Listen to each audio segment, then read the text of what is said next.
Tablik, tablik dan keislaman ya, ya nggak sih Mas? Aku lupa namanya. PC, IMM, BSKM. Iya. Kali ini kita bakalan ngebahas Arab dan Islam. Wah, menarik sekali. Yeay. Sebelumnya Mas Afif silakan disapa dong teman-teman yang udah join. Oke, langsung aja mulai ya, nggak apa-apa ya. Sambil tak buka salam juga. Assalamualaikum warahmatullahi wabarakatuh. Waalaikumsalam warahmatullahi wabarakatuh. Semoga teman-teman dalam kondisi sehat walafiat. Sebelum saya mulai, hendaknya kita bersyukur kepada Allah SWT yang mana telah memberikan kita nikmat sehat, nikmat iman, nikmat hidayah sehingga kita bisa silaturahmi di seperti sekarang ini. Kemudian jangan lupa untuk salawat dan salam kepada Nabi kita Nabi Muhammad Sallallahu Alaihi Wasallam. Oke, teman-teman, UGM masih tetap semangat kan? Walaupun UAS seperti ini, stay home, kemudian UAS gitu kan? Apalagi ada yang UASnya online, kemudian ada juga yang UASnya yang mungkin take home ya. Tapi kalau yang di FIB biasanya sih ada yang take home gitu. Tapi rata-rata juga. Take home semua sih Mas. Tapi ya agak berat juga take home tuh. Oke, kita bahas soal Arab dan Islam. Sebelum saya mulai ini, saya benar-benar minta koreksi teman-teman kalau ada yang salah, kemudian juga kalau ada yang keliru. Saya tidak sepenuhnya paham tentang Arab dan Islam. Saya hanya mengenal sedikit saja Arab dan Islam. Dan saya berangkat dari pemikiran seperti ini. Apakah Arab itu Islam? Dan sebaliknya, apakah Islam itu Arab? Oke, baik, kita bahas dari Arabnya dulu deh. Kata Arab. Arab ini identik dengan kalau di era sekarang ini yaitu negara-negara Arab. Bangsa Arab yang termasuk dari Liga Arab. Nah, Liga Arab ini negara-negara yang memakai bahasa Arab sebagai bahasa resmi, yaitu bahasa utama mereka. Seperti kalau di Indonesia itu ada bahasa Indonesia. Nah, kalau di sana ada bahasa Arab. Seperti di Mesir, bahasa resminya adalah bahasa Arab. Nah, mungkin dari semua itu negara-negara Arab yang paling masyhur yang kita tahu adalah Mesir, kemudian Saudi Arabia, kemudian juga Qatar, Kuwait, dan lain sebagainya. Kemudian negara tersebut ada 22 negara. Nah, bahasa Arab ini adalah bahasa yang kalau saya pelajari itu adalah bahasa yang unik sebenarnya. Ketika saya awal masuk sekolah, kemudian ada yang bahasa Arabnya, itu ternyata bahasa Arab itu lebih mudah dari bahasa Inggris sebenarnya. Hal yang paling mudah, yang paling pertama adalah tulisan dan bacaan itu sama. Kalau di bahasa Inggris, itu tulisan dan bacaannya atau pronunciation-nya itu pasti berbeda. Hanya ada beberapa saja yang sama seperti itu.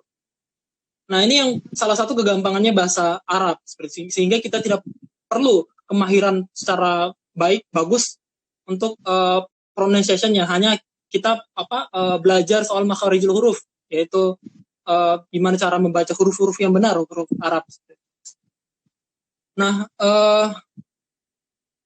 bahasa Arab ini banyak modelnya, banyak dialeknya juga, sehingga mungkin bagi orang awam ketika kita di Arab sana, walaupun saya belum pernah ya, tapi saya mendengar cerita dari teman, kemudian dosen, itu agak sulit seperti itu. Agak sulit, karena dialek mereka itu berbeda-beda.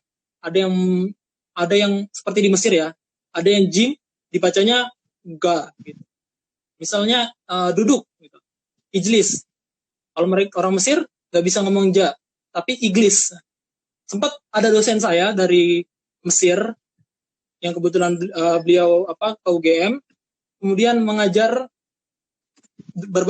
bahasa Arab, tapi sering keceplosan untuk berbicara ga gitu. Harusnya ja atau jim gitu. Beliau membacanya gim seperti itu. Kemudian soal budaya Arab. Saya tidak terlalu begitu menguasai tentang budaya Arab, tetapi budaya Arab ini tidak sepenuhnya baik seperti itu. Kemudian banyak budaya-budaya Arab itu yang mungkin menurut kita akan hal yang berbeda dari Islam seperti itu. Contohnya seperti menarik perut, kemudian juga ada makan bersama yang itu makanya teman-teman sudah mungkin tahu cara makannya itu adalah banyak sekali, dan kemudian orang Indonesia pasti tidak akan habis dalam satu orang, tetapi di sana akan habis untuk satu orang. Dan juga kemudian banyak hal-hal lain yang yang tidak bisa gitu kita kaitkan dengan Islam. Nah, kemudian orang Arab sendiri ini adalah orang yang unik sebenarnya. Mereka itu berpendirian kuat seperti itu. Jadi ada kisah itu ketika saya dulu di pondok, diceritakan oleh ustaz saya masih ingat betul ceritanya. Jadi ada seorang kakek ketika suku-suku Arab itu berperang, dan kemudian kakek ini bingung kan memilih berpihak pada suku mana gitu, sehingga dia abstain. Nah, kemudian ketika suku itu berperang, kemudian ada di tempat, dan kebetulan kedua suku itu menemui kakek itu, dan kemudian ada cucunya seperti itu. Nah, kemudian cucunya tersebut bertanya kepada kakeknya, "Kek, kamu berpihak pada mana?" gitu. Ketika kakek ini berkata, "Saya tidak berpihak kemana-mana, saya hanya ingin menjadi orang yang aman." Kemudian cucu tersebut dengan tegas memberikan ketegasan lagi, apakah kamu memilih suku ini atau suku itu gitu. Saya lupa namanya sukunya atau apa. Dan ternyata di akhirnya beliau kakek tersebut tidak memilih, dan cucunya membunuh kakeknya sendiri seperti itu, karena tidak berpendirian, padahal ini dalam kondisi perang. Maksudnya adalah memihak ini, yaitu ikut berperang seperti itu. Dan memang negara Arab ini terbiasa perang dari zaman dahulu gitu. Ketika berbeda sedikit pun juga berperang seperti itu. Nah, kemudian yang uniknya lagi dari orang-orang Arab ini, hafalannya sangat kuat seperti itu. Hafalannya sangat kuat. Maka tidak wajar maka sudah wajar bagi mereka ketika mereka memasangkan nama itu ada 5 bin seperti itu. Bahkan mereka itu minimal ada 5, setidaknya harus kita ketahui, walaupun mereka perempuan seperti itu. Karena untuk mengetahui nasabnya, kakeknya ini siapa, ini siapa, ini siapa, ini siapa, seperti itu. Agar mudah deteksi, dan mereka hafal. Tidak seperti kita orang Indonesia. Saya belum menemui sampai sekarang yang dia melestarikan sampai kakek yang kelima ya, buyut-buyutnya seperti itu. Saya belum menemukan di Indonesia. Mungkin teman-teman ada yang tahu bisa memberitahukan saya suku apa itu. Tapi di Indonesia sejauh ini saya belum menemukan, dan di Arab itu sudah turun-temurun. Ketika kita ingin tahu siapa dahulu kakeknya ini, misalnya 200 tahun yang lalu, maka bisa di-track gitu. Misalnya kakek yang kelimanya meninggal, nanti kakeknya ini panjangnya nama siapa? Akhirnya bisa diruntut-runtut gitu. Makanya Habib itu juga dari silsilah tersebut seperti itu. Sehingga dia hafal urutan kakeknya siapa. Dan menariknya lagi, teman-teman akan tahu namanya hadis gitu. Mungkin bagi yang non-muslim, hadis ini adalah semacam pedoman hidup juga dalam Islam, yang mana itu sesuatu yang disandarkan oleh Nabi. Nah, hadis itu kan kita tahu ya, ada riwayat ini kola. Riwayat Muslim, kemudian kola Abu Hurairah dan lainnya. Nah, uniknya mereka ini kan hafalannya sangat kuat, dan mereka akan tahu sejarah orang ini pernah berbohong atau tidak seperti itu. Walaupun sudah meninggal kakeknya, dan kakeknya pernah berbohong, dan kemudian dia pernah meriwayatkan hadis, maka riwayat hadis tersebut bisa ditolak seperti itu, karena pernah berbohong. Sekali pernah berbohong, maka hadis yang diriwayatkan akan tertolak seperti itu. Dan orang Arab ingat itu seperti itu, karena ada sejarah yang ditulis, kemudian juga ada yang diingat. Nah, dan uniknya lagi, ketika dosen saya bercerita ketika beliau di Mesir dan berkunjung di Universitas Al-Azhar, bagian akademiknya itu yang jaga katanya satu orang nggak salah, atau satu orang untuk 5.000 mahasiswa. Jadi satu orang ini hafal ribuan mahasiswa. Jadi ketika misalnya nih Puput datang ke bagian akademik, kemudian meminta berkas-berkas yang ada gitu. Tidak memakai komputer, langsung sudah tahu namanya lengkapnya siapa, kemudian langsung dicari lokernya yang mana seperti itu hafal. Dan itu ribuan seperti itu. Dan orang Indonesia itu saya tidak yakin akan ada seperti itu, mungkin ada tapi kita tidak tahu seperti itu. Dan itu sangat jarang di Indonesia, tapi di arah sana itu ingatannya sangat kuat seperti itu. Itu terkait negara Arab. Kemudian langsung saja ke Islam. Islam ini memang tidak bisa lepas dari Arab gitu, karena Nabi Muhammad SAW juga berasal dari bangsa Arab atau suku Arab, yakni suku Quraisy, dari Bani Hisham, yaitu bani terbaik di Quraisy. Nah, kemudian Islam itu kan ada rukun iman dan ada juga rukun Islam. Itu yang menandakan orang berislam apa tidak. Kemudian Islam ini tidak bisa lepas dari Arab, karena semua hal yang dilalui itu ada di Arab oleh Nabi kita Nabi Muhammad SAW.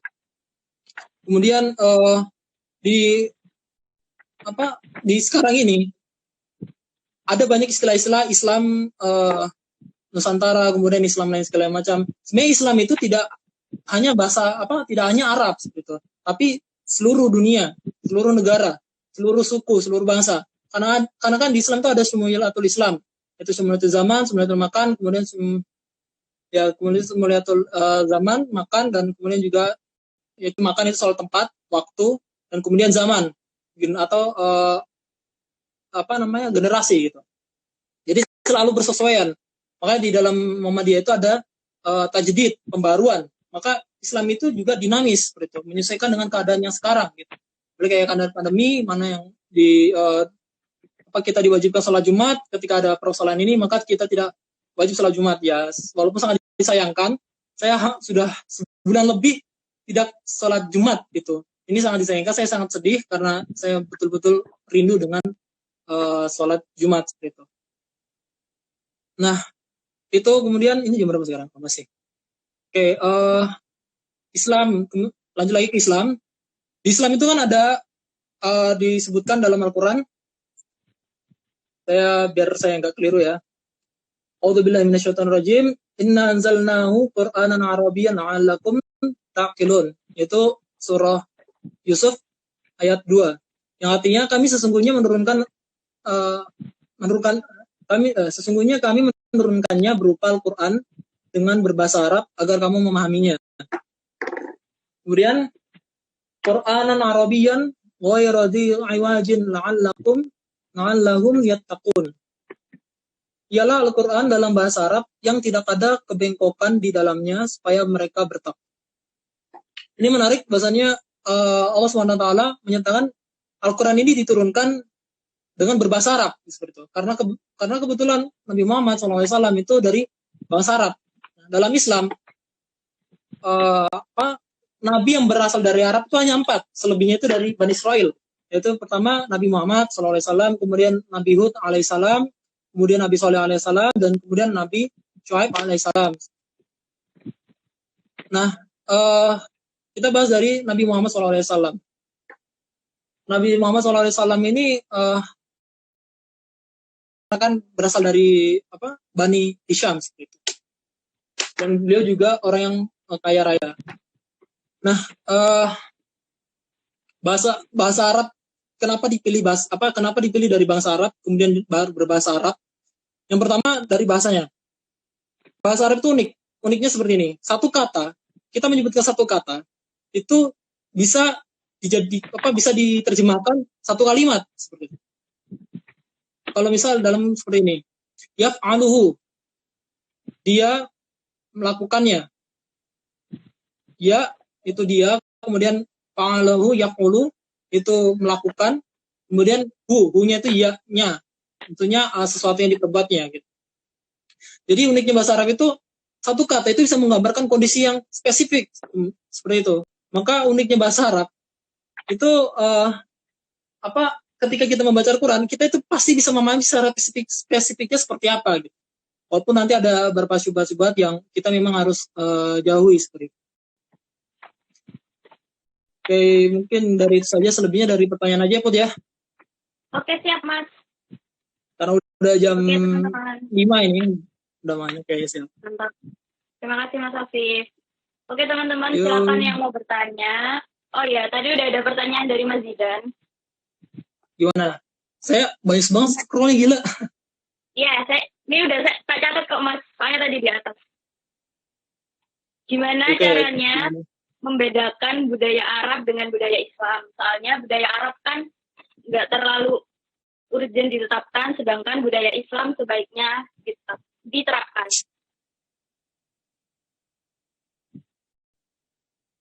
Maaf. Oke, bedanya tadi apa? Bedanya bahasa budaya Arab dengan budaya Islam. Ya, cara membedakannya, Mas. Oh, cara membedakannya. Iya. Oke, cara membedakannya yang paling utama adalah kita harus tahu Islam dulu. Islam itu yang pertama, budayanya itu bukan soal pakaian. Oke, bukan pakaian. Orang Arab di sana, mau orang Kristen mau orang apapun itu, entah dia orang Arab Yahudi, kemudian juga agama lainnya, itu pakai sorban juga gitu di atas kepala ini, kemudian juga memakai gamis gitu. Itu, dan kita tidak bisa mengatakan pakaian itu adalah pakaian Islam seperti itu atau budaya Islam. Yang paling kita harus tahu dulu adalah budaya Islam sendiri. Islam itu kan identik dengan masjid, itu yang utama. Identik dengan masjid. Nah, kemudian identik lagi dengan keramah tamahannya. Jadi Islam ini budayanya dilihat dari masyarakatnya seperti itu. Dari kebiasaannya, kemudian perilakunya, karena kan budaya itu tidak hanya pakaian ya. Kalau kita kan biasanya mengidentifikasi suatu budaya yang paling mudah adalah dengan pakaiannya gitu. Tapi tentu saja tidak gitu. Karena kalau pakaiannya itu pasti akan menjadi komunitas tertentu atau suku tertentu yang kita bisa identifikasi. Tapi kalau Islam dan Arab itu jelas berbeda gitu. Memang Islam itu ada hubungannya dengan Arab. Kemudian juga Nabi Muhammad SAW juga menyuruh kita untuk mencintai Arab. Apabila kita membenci orang Arab, maka sama dengan membenci Nabi Muhammad. Karena Nabi Muhammad juga berasal dari Arab seperti itu. Nah, kemudian budaya Arab itu sendiri bermacam-macam gitu. Misal kayak budaya Arab yang mungkin bertentangan dengan Islam. Yang paling sering kita temui mungkin adalah soal makan mereka. Kalau mereka lagi makan bersama, itu memang mereka makan bersama dengan piring besar atau istilah kalau orang Bonda itu tajamu. Kemudian porsinya itu banyak sekali, padahal itu cuma 4 orang. Piringnya juga mungkin diameternya besar. Nah, tapi lucunya mereka, kalau mereka tidak habis, walaupun ada yang utuh, misal ada buah-buahan anggur nih, masih utuh nih, mereka tetap buang seperti itu. Mereka tetap buang. Dan dalam Islam, membuang-buang makanan seperti itu jelas haram, tidak boleh gitu. Kita harus menyimpannya entah atau apalah gitu. Setidaknya itu habis dan tidak terbuang sia-sia. Nah, kemudian ada lagi dalam Islam dilarang untuk memelihara hewan buas gitu. Karena sangat beresiko apabila hewan buas itu instingnya muncul, insting untuk memangsa ataupun berburu, maka akan terancam. Pertama yang memelihara, kemudian warga sekitar atau tetangga-tetangganya pasti akan terancam dan orang pasti akan selalu was-was gitu. Apalagi hewan buas itu lepas begitu saja gitu tanpa ada pengawasan, itu malah sangat mengkhawatirkan. Nah, tapi saya belum lama ini nonton di Vice gitu kan, di Vice teman-teman tahu ya, VICE, itu membahas soal Kuwait, yang mana ada kebiasaan mereka, para elit-elitnya mereka itu memelihara hewan buas gitu, memelihara hewan buas, padahal mereka bahasa Arab gitu. Mereka juga ada sebagian orang Islam dan ada yang bukan gitu, tapi mereka masih tetap melihara hewan buas. Dan alasan mereka memelihara hewan buas tersebut karena simple, mereka ini adalah turun-temurun dari nenek moyang kami seperti itu. Nenek moyang kami yang juga melihara buas dan memelihara hewan buas, sehingga kita harus merawat budaya tersebut, sehingga kita mudah dikenali oleh orang-orang bahwasanya ini loh budaya ini seperti itu, ini loh kami orang Arab seperti ini, seperti itu. Jadi banyak hal yang bertentangan dan juga berkaitan dengan politik yang itu juga banyak yang tidak Islami. Bahkan saya diceritakan oleh dosen saya, ada ulama Mesir, beliau dosen besar Al-Azhar, berkunjung ke Indonesia, melihat Jakarta, itu beliau mengatakan tidak ada bedanya dengan Kairo seperti itu. Kairo pun juga berantakan, teman-teman. Teman-teman bisa lihat lalu lintas di sana, itu sangat-sangat gimana ya, mendebarkan, karena mereka itu nginjak gas itu tidak tanggung-tanggung kencangnya. Lebih parah dari Indonesia lah kalau mau dibilang. Bahkan lampu merah pun langsung terobos gitulah. Dan mereka terbiasa dengan kecepatan tinggi gitu, ataupun hal-hal yang ribut lainnya. Nah kemudian ketika beliau ini atau ulama dari dosen besar Al-Azhar ini datang ke Indonesia, itu beliau mengatakan tidak ada jauhnya dengan Kairo, yaitu Jakarta. Tapi yang beliau takjubnya adalah ketika beliau ke tempat yang lumayan pelosok, beliau mendengar suara azan. Kemudian beliau terharu, kemudian beliau mengucapkan syukur alhamdulillah kepada Allah. Ternyata di Indonesia ini ada anugerah yang sangat luar biasa, ya ini azan di mana-mana, bahkan sampai pelosok pun gitu. Nah kalau di pelosok sana itu memang masjid itu agak jarang-jarang, gak kayak di Indonesia masih agak mepet, bahkan satu desa pun ada 2 masjid seperti itu. Jadi seperti itu karomahnya orang Indonesia banyak sekali mungkin ya, termasuk azan itu yang berkumandang di mana-mana, sehingga ketika kita bangun subuh pasti akan mendengar azan berkumandang di mana-mana, terutama di kota pasti sangat berdekatan dan sangat tidak bising, tapi akan menjadi sebuah harmoni kalau menurut saya. Itu jadi simpelnya kita membedakan budaya Arab dan budaya Islam, kita harus tahu budaya Islam dulu, karena budaya Islam itu identik dengan masyarakatnya, yaitu soal perilaku, kemudian ibadahnya. Kalau identiknya adalah ketika ada masjid di situ berarti ada muslimnya di sana. Jadi itu, Bu. Mantap. Dan ada lagi. Oke, Mas. Pertanyaan selanjutnya dari Mas Afgan. Mana ya? Saya kan mau ini tapi nggak bisa nyambi scroll-nya. Oke, halo. Arab termasuk bangsa Semitik. Dalam hal ini, Yahudi juga mengklaim sebagai bangsa dan juga sebagai agama. Namun antisemitisme mengapa hanya dipahami anti-Yahudi? Silakan Mas Hafiz. Oke, bahasa Semitik. Dalam hal ini Yahudi juga mengklaim bangsa dan juga sebagai agama. Namun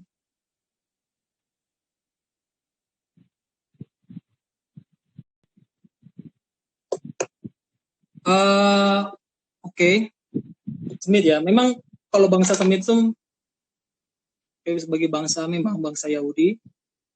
Kemudian nanti Semitisme ya. Ya saya masih kurang mengetahui begitu dalam ya soal ini Semitisme. Mengapa yang dipahami anti Yahudi? Bisa bicara soal itu di lain waktu. Karena saya harus saya nggak bisa ngomong sembarang soal ini. Saya jujur masih kurang untuk mengetahui ini. Tapi saya paham untuk Yahudi tersebut merupakan memang bahasa Semitik, dan kan bangsa Semitik itu kan ada banyak gitu, yang mana termasuk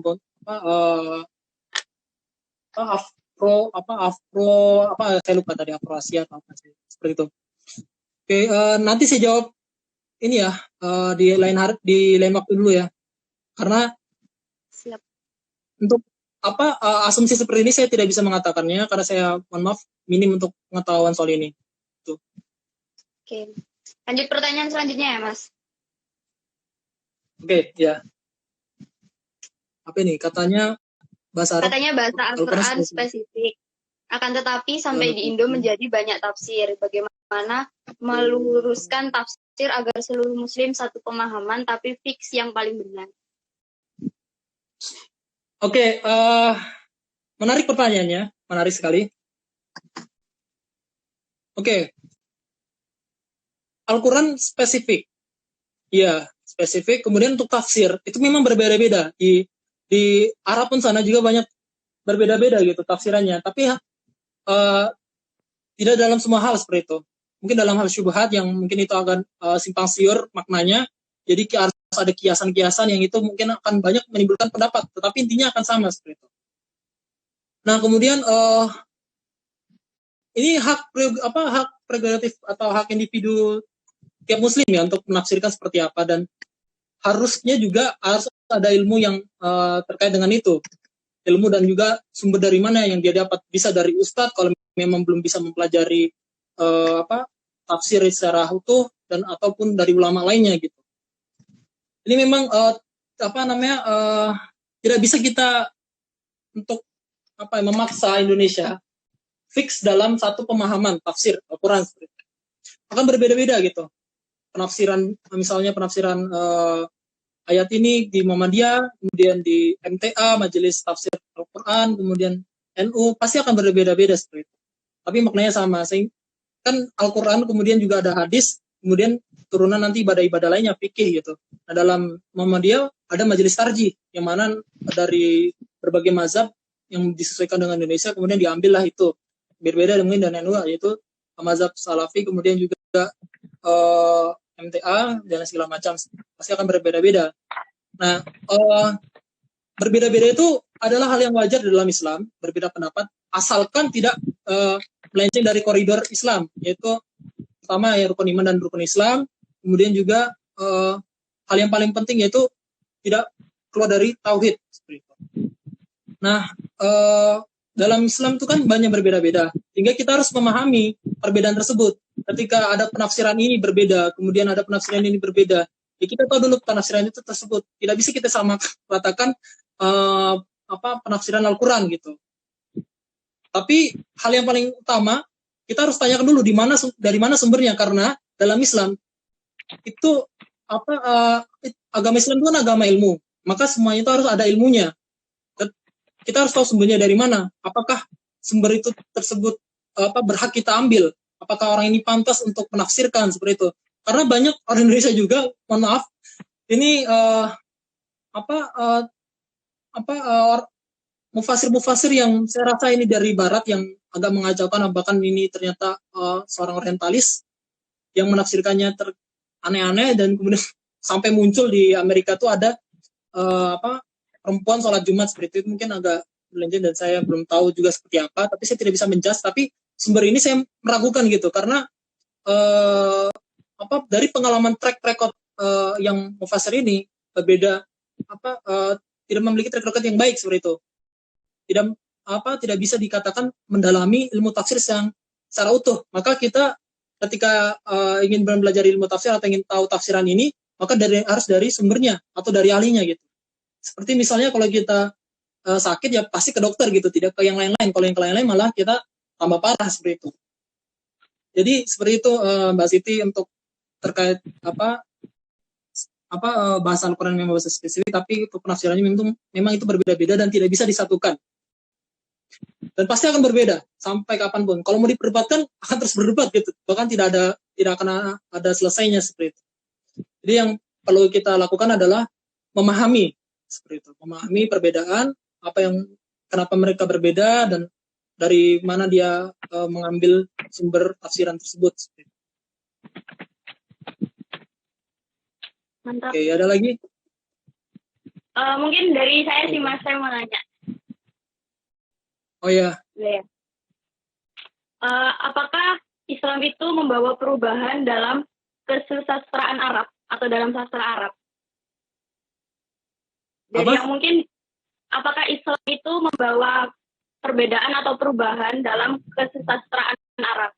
Karena kan sastra Arab itu ada semenjak zaman jahiliyah kan, setahu saya. Nah, pada saat Islam datang itu apakah membawa perubahan yang cukup besar atau gimana?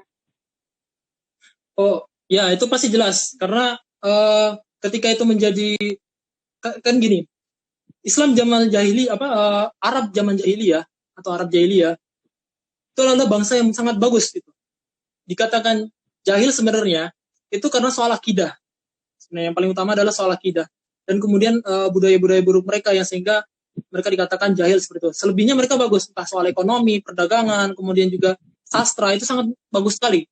Ada banyak sastra-sastra dia, saya nggak begitu hafal nama sastrawannya, dan saya sebutkan agak, mungkin teman-teman tahu bisa sebutkan di bawah. Itu sangat sangat bagus gitu sastranya. Di orang-orang Arab jahiliyah seperti itu. Kemudian ketika Islam datang, Nabi Muhammad SAW datang, kemudian Islam sudah menyebar, kemudian sudah menjadi mayoritas di Arab di Arab ketika khususnya di Madinah dan juga di Mekah, kemudian menyebar ke lainnya, itu pasti akan mempengaruhi. Dan banyak syair-syair Arab itu yang berkaitan dengan keislaman seperti itu. Entah itu soal ketauhidan, kemudian soal masyarakat yang berbeda, kemudian juga soal keagungan Allah SWT dan lain segala macamnya. Jadi memang sangat berpengaruh Islam datang seperti itu. Karena kan ketika suatu budaya ataupun suatu agama itu menjadi mayoritas maka pasti keadaan sosialnya berubah, sastranya juga akan berubah seperti itu. Akan nanti membahas keadaan yang tersebut, keadaan itu. Jadi kan sastra itu juga berkaitan dengan sejarah. Ketika di tahun ini pasti sastra ini akan berbeda, pasti akan menceritakan pada keadaan tersebut gitu, di tahun tersebut atau di abad tersebut seperti itu, yang mungkin tidak terjadi di abad ini seperti itu. Seperti itu. Jadi memang ada kaitannya, dan Islam banyak membawa perubahan di kesusastraan Arab seperti itu. Mantap. Ya, teman-teman, ini ada pertanyaan lagi. Apakah film Aladin cerminan budaya Arab? Oh iya itu. Saya bisa katakan ya, untuk pakaian-pakaiannya, kemudian juga kalau dari filmnya ya, dari arsitektur bangunannya ya. Tapi kalau dibilang Islam itu juga gitu, karena pakaiannya juga ada yang terbuka, kemudian juga ada hal-hal yang gak pantas yang mungkin tidak perlu kita lihat seperti itu. Seperti itu kan? Seperti itu Mas Afgan. Apa ini Habib Rizik orang Indonesia? Ya, orang Indonesia. Ya, kayak teman-temannya. Silakan teman-teman, ada yang mau ditanyakan lagi? Soalnya waktunya masih cukup. Santai sih. Harap mungkin. Oh ya, saya jadi ingat ada Instastory Afgan itu yang berkait yang menanyakan seperti ini. Apakah kita menuturkan akhi ukti itu menjalankan syariat seperti itu? Jadi kalau kita mengatakan akhi ukti, apakah itu kita menjalankan syariat? Saya tidak bisa mengatakan sepenuhnya itu menjalankan syariat, tetapi kita menjalankan apa yang dicintai Nabi seperti itu. Karena kan ketika kita mencintai Nabi, setidaknya kita mencintai bangsa Arab. Gitu. Ketika mencintai ini kan banyak versi ya. Ada yang sekedar mencintai ya, saya mencintai bangsa Arab, tapi saya masih memakai dengan identitas saya. Atau ada yang kayak, kalau kita tahu lah, kayak wibu gitu. Nah, ada wibu Arab. Nah, yang sangat cinta Arab sehingga dia ingin seperti menjadi orang Arab. Nah, maka dia menggunakan setidaknya bahasa-bahasa yang akhi ukhti seperti itu. Banyak kan bahasa Indonesia itu juga berasal dari bahasa Arab, karena terpengaruh oleh datanya orang Islam, yaitu dari Arab sendiri masuk ke Indonesia. Dan kemudian pasti orang Islam yang di Indonesia ketika awal masuk itu pasti juga akan mempelajari bahasa Arab seperti itu. Bahkan Kiai Ahmad Dahlan pun juga ketika mengajari murid-muridnya yaitu melalui bahasa Arab, yaitu bahasa Al-Quran seperti itu. Seperti itu. Saya Ya, saya mencintai BTS sehingga pakai bahasa Korea. Ya seperti itulah. Ya, tapi kita nggak bisa terlalu fanatik ya, karena dalam dalam Islam itu kita tidak bisa sepenuhnya fanatik. Banyak kan di Indonesia itu yang saya sangat sayangkan. Saya pernah membuat pernyataan seperti ini ke teman-teman saya ataupun masyarakat lainnya, bahkan bapak-bapak ibu-ibu. Saya mengatakan seperti ini, Arab itu bukan Islam seperti itu. Mereka pada kaget ya tuh. Loh, kok seperti itu? Tapi saya bisa mengatakan Islam itu dari Arab, ya. Nabi dari bangsa Arab, ya. Nah, saya akan nyatakan kembali seperti yang sebelumnya itu kan Arab bukan Islam, karena memang Arab itu banyak agama seperti itu. Tidak hanya agama Islam, bahkan sebelum Islam pun datang ya banyak agama lain yang pastinya nyembah berhala lah gitu di zaman jahiliyah.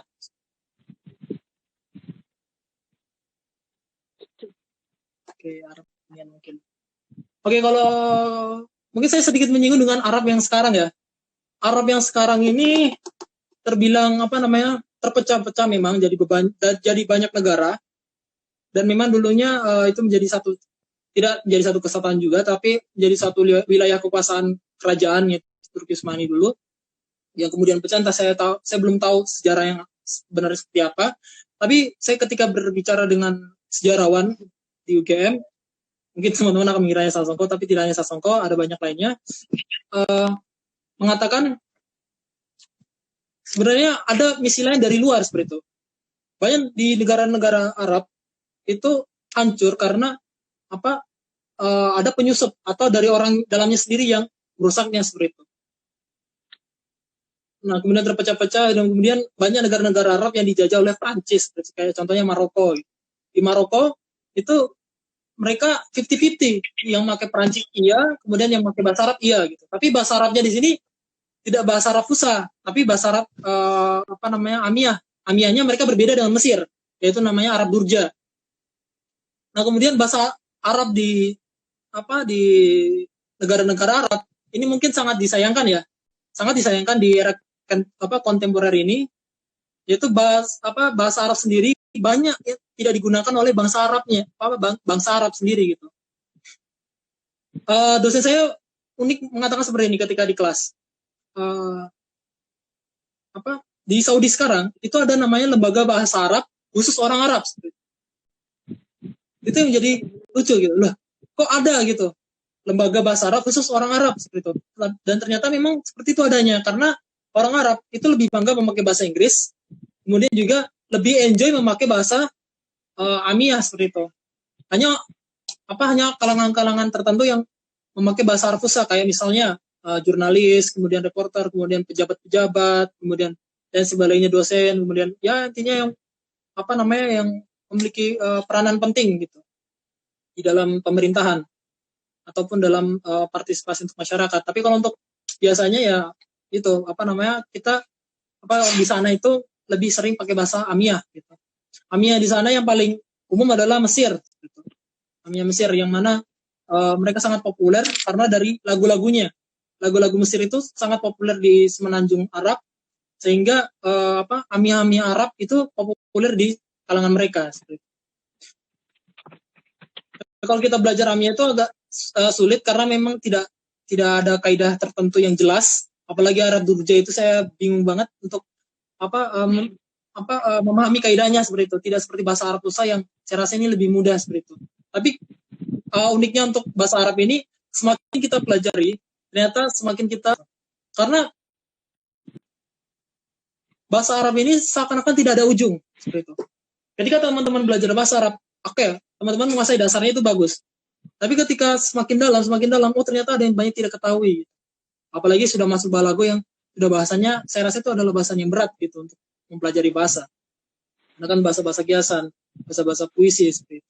Ini kalau di bahasa Indonesia kita akan mudah memahaminya, karena kan umur bahasa Indonesia ini juga belum lama gitu kan, belum ada 1 abad lebih gitu. Dan juga berbeda dengan bahasa Arab yang sudah ribuan tahun seperti itu. Mungkin ada lagi? Oke. Dari Mas Afgan nih, kayaknya pertanyaan terakhir ya Mas Afif. Oke, ini ada pertanyaan unik. Di Arab kira-kira masih murni nggak ya khas keislamannya? Murni di sini mungkin maksudnya sesuai dengan istilahnya? Saya lupa itu. Pemurnian ya, oke. Murnian dimaksud mungkin sesuai dengan Al-Quran dan As-Sunnah ya. Tidak juga, banyak variasinya. Karena kan hal yang paling mengerikan adalah banyak campur tangan juga dari luar gitu, yang seakan-akan membawa nama agama. Peperangan di Arab Saudi itu sebenarnya, di Arab Saudi, mohon maaf, di Timur Tengah, itu kebanyakan adalah atas nama agama. Padahal sebenarnya bukan. Itu adalah kepentingan tertentu. Entah itu kepentingan komunitas atau kepentingan orang. Jadi umumnya seperti itu. Jangan sekali mengatasnamakan agama. Dan dalam Islam juga kan berperang itu harus dengan bil ihsan, harus dengan baik. Kita tidak boleh membunuh warganya, itu ibu-ibu atau wanita, ibu hamil, anak-anak, kemudian orang tua yang maksudnya sudah tua gitu kan, tidak boleh. Yang kita bisa perangi itu orang yang memang benar-benar berperang, tapi di era sekarang itu benar-benar menghancurkan, menghanguskan gitu kan, rumah diledakkan, kemudian juga anak-anak ditembaki, malah sangat disayangkan seperti itu. Dan lucunya itu mengatasnamakan agama, padahal dalam Islam itu tidak, hanya lagi-lagi yaitu tadi doktrinasi yang sangat kuat, ya banyak macam yang model-model doktrinasi ya, sehingga itu dikaitkan dengan agama, karena memang dalam Islam itu memang ada soal-soal jihad fisabilillah, yang mana itu berperang. Tapi konteksnya adalah kita tidak bisa asal berperang, asal membantai, asal memberangus. Tapi kita berperang itu karena Allah. Kan beda karena Allah dan karena nafsu. Karena nafsu itu pasti akan tidak terkendali. Sedangkan karena Allah pasti akan terkendali. Karena ketika dia mengingat Allah, dia akan mengatur dengan sebaik-baiknya gitu. Mungkin yang paling umum yang ketika kita tahu, ketika ada dua sahabat Nabi, ketika berperang, ada musuh yang lari seperti itu. Yang lari, kemudian dikejar dua sahabat, saya lupa namanya, kemudian ditangkap musuh tersebut yang lari. Nah kemudian satu sahabat ini mengancam seperti itu, mau lari kemana gitu. Nah kemudian musuh ini tiba-tiba langsung bersyahadat seperti itu, bersyahadat dan langsung dibantai oleh sahabat tersebut yang mengancam tadi. Nah kemudian satunya lagi ini bertanya, kenapa kau bunuh seperti itu.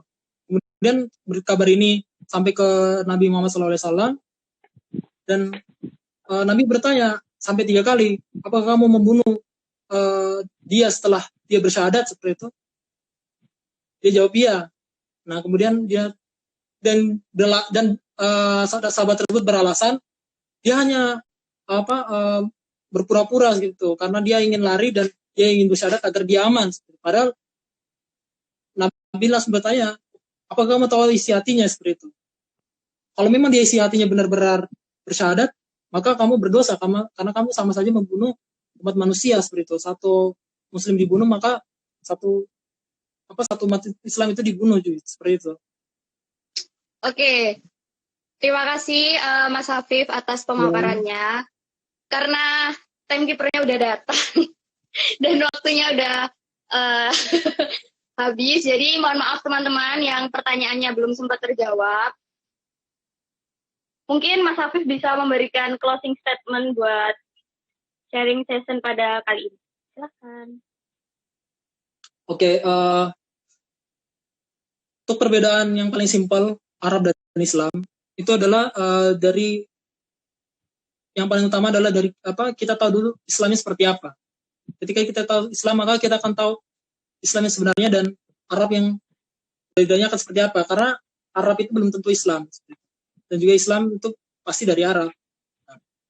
Yang bedanya itu, ya seperti saya katakan di awal, saya ulangi lagi, yaitu dari masyarakatnya, perilakunya. Yang paling identik adalah ketika ada masjid, seperti itu. Maka pasti akan ada masyarakat Muslim di sana, dan ketika kita bisa melihat masyarakat Muslim seperti apa, maka disitulah masyarakat Islam yang sebenarnya. Ketika ada yang berbeda dari ajaran Islam, maka dia dikatakan sebagai, oh itu budaya mereka, gitu. Budaya dari suku ini, atau dari budaya tempat ini. Oke. Karena dalam Islam itu dilihat dari ajarannya, apakah sesuai dengan ajarannya atau tidak.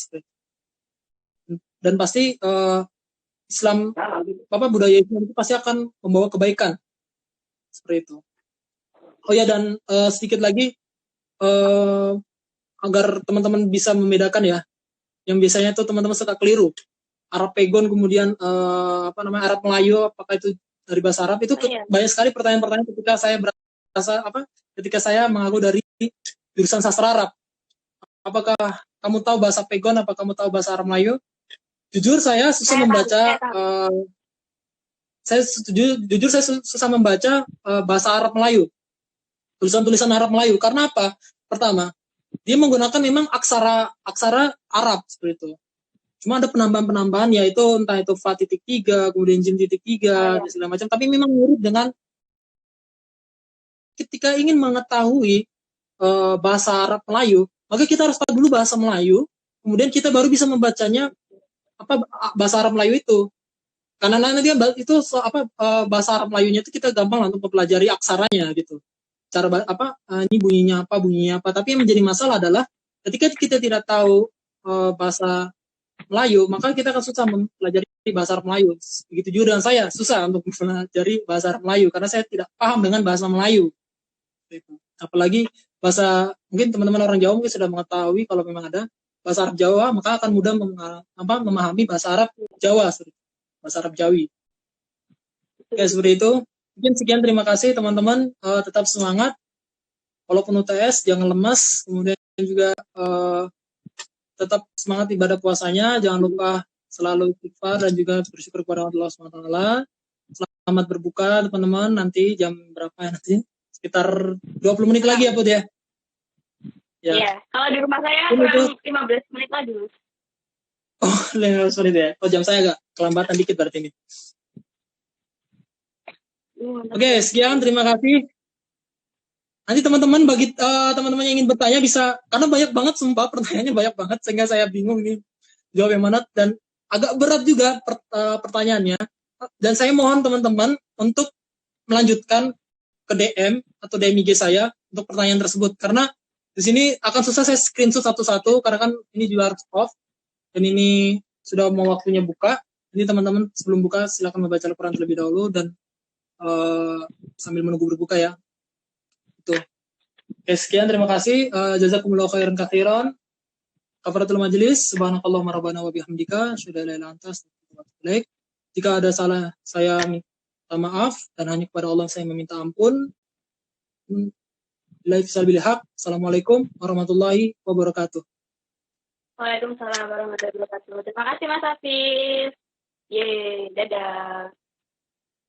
Terima kasih teman-teman semuanya yang udah join di sharing session kali ini. Ya, keren banget. Pertanyaannya Mas Hafiz itu kewalahan. Jadi yang pertanyaannya belum terjawab, bisa banget DM Mas Hafiz atau DM IMM UGM juga nggak apa-apa. Nanti di format ke yang bersangkutan. Terima kasih teman-teman. Semangat puasanya, semangat UAS.